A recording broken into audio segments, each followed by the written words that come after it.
Hello there, John Cuturillo here, the life coach of your listener. Thank you for joining me for another episode. Today I'm going to be discussing an issue that's often relevant in debating, and through that it may be relevant to other areas of life, and it's the relationship between the amount of experience a person has with a particular issue and the validity of the arguments that they make on that issue.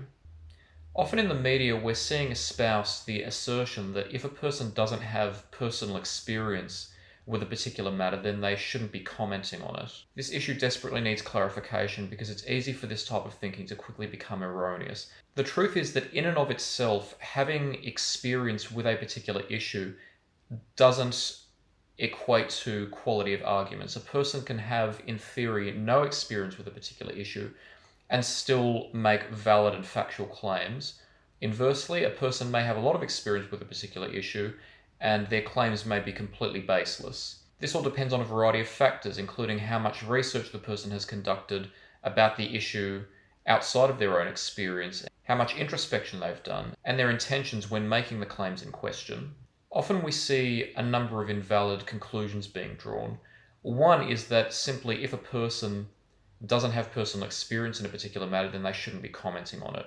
As I said, in and of itself, this is not a rebuttal. In fact, in debates, it's often used as a rebuttal, and it's easy to see that this is an excuse. When somebody rebuts that the person who has made the argument doesn't have personal experience, it doesn't in and of itself negate the quality of their argument. Instead, it's commenting on the quality of the person and possibly through that their intentions, although that's a separate matter. Another result that we often see is when a person makes the argument that I've actually just made, that the amount of personal experience that an individual has with a particular matter doesn't equate to the quality of their arguments. But then that same person makes the exact same argument when discussing topics of importance to them and questioning the validity of arguments by people who don't have personal experience in the topic that concerns them.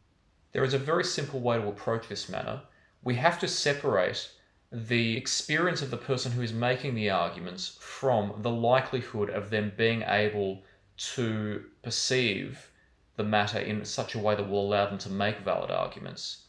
So the amount of personal experience in and of itself that a person has with regard to a particular matter doesn't cause the quality of their arguments. It's not the sole dictator of whether or not their arguments can be valid.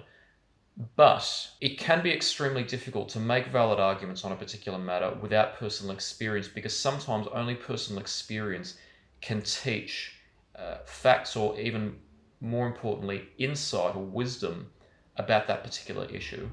And I can testify that I would not have the insight into the workings of the human mind, mental health, and similar topics if I hadn't experienced my own struggles.